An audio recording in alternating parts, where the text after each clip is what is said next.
안녕하세요. 투석 환자의 팔에 있는 그 접글로, 이게 그냥 단순한 의료 장비가 아니거든요. 말 그대로 생명선이죠. 자, 오늘 이 시간에는요, 의사의 손과 귀, 그러니까 가장 기본적인 도구만으로 이 생명선을 어떻게 지켜내는지, 그 정말 놀라운 비밀을 한번 들여다볼까 합니다. 이 모든 과정의 바탕에는 아주 중요한 원칙이 하나 있어요. 바로 적절한 환자에게 적절한 시기에 적절한 접근로를. 이건 2019년 KDOQI 가이드라인의 핵심인데요. 모든 결정이 환자의 장기적인 건강을 최우선으로 한다는 걸 아주 명확하게 보여주는 말입니다. 네, 맞아요. 투석 접근로는 정말 말 그대로 환자의 생명을 이어주는 생명선입니다. 그리고 이 생명선을 잘 지키는 건 오늘 하루 치료 잘 받자 이런 차원의 문제가 아니에요. 앞으로 다가올 모든 치료를 위한 거니까요. 정말 무엇보다 중요하다고 할 수 있죠. 그래서 오늘 우리가 살펴볼 내용입니다.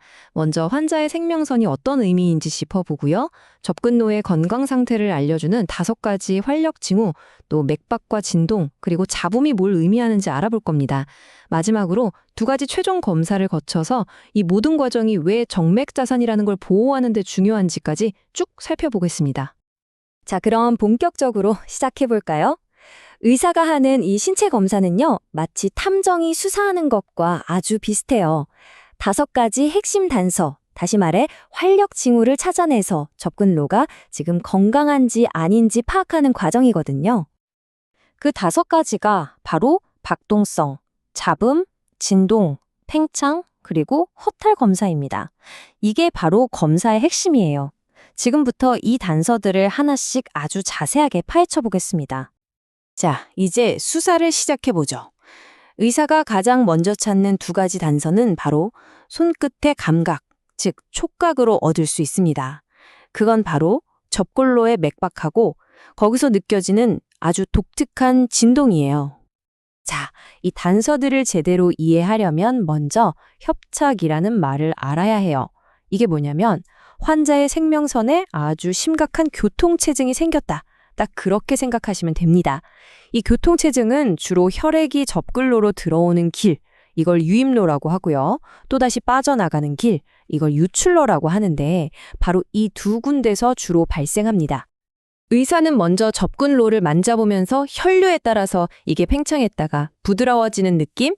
이걸 박동성이라고 하는데요. 이걸 확연합니다. 근데 여기서 정말 흥미로운 반전이 있어요. 보통 맥박이 강하면 좋다고 생각하잖아요. 그런데 이게 비정상적으로 강하면 오히려 혈액이 나가는 길이 꽉 막혔다는 경고일 수 있다는 겁니다. 반대로 맥박이 너무 약하고 뭔가 텅 빈 느낌이 든다? 그러면 들어오는 길에 문제가 생겼을 가능성이 큰 거죠. 다음 단서는 진동, 영어로는 스릴이라고도 하는데요. 건강한 접근로로 아주 힘찬 혈류가 싹 지나가면서 생기는 미세한 떨림이에요. 마치 고양이가 기분 좋을 때 내는 가르란거리는 소리 같은 그런 느낌이죠. 의사는 바로 이 진동을 손끝으로 느끼면서 생명선이 잘 흐르고 있는지 파악하는 겁니다. 이 진동에는 아주 중요한 정보가 담겨 있어요. 건강한 접근로라면 혈류가 끊임없이 흐르니까 지속적인 진동이 느껴지겠죠. 아, 생명선이 원활하구나 하는 신호예요. 그런데 이 진동이 느껴졌다, 안 느껴졌다, 즉 단속적으로 느껴진다면 이건 혈류가 너무 약해졌다는 아주 위험한 신호입니다. 자, 지금까지는 촉각이었죠? 이제 청각으로 넘어가 보겠습니다. 의사의 청진기가 다음 단계의 아주 결정적인 단서들을 찾아내거든요. 바로 혈관에서 들려오는 소리, 잡음이 보내는 메시지입니다. 아니 근데 의사가 왜 굳이 접근로에 청진기를 댈까요? 맥박이나 진동은 손으로도 느낄 수 있는데 말이죠. 그 이유는요, 바로 혈류가 만들어내는 소리의 미묘한 차이를 듣기 위해서입니다. 이 소리가 바로 문제의 위치를 알려주는 암호 같은 거거든요. 여기서 소리는 정말 놀라운 단서가 됩니다. 들어오는 길이 좁아지면요, 마치 희미한 휘파람 같은 높은 톤의 소리가 들리고요. 반대로 나가는 길이 좁아지면 거친 톱질 소리 같은 아주 굵고 낮은 톤의 소리가 들려요. 그러니까 소리의 높낮이와 질감만으로도 문제의 위치를 대략 짐작할 수 있다는 거죠. 정말 신기하지 않나요? 그리고 아까 진동하고 똑같아요.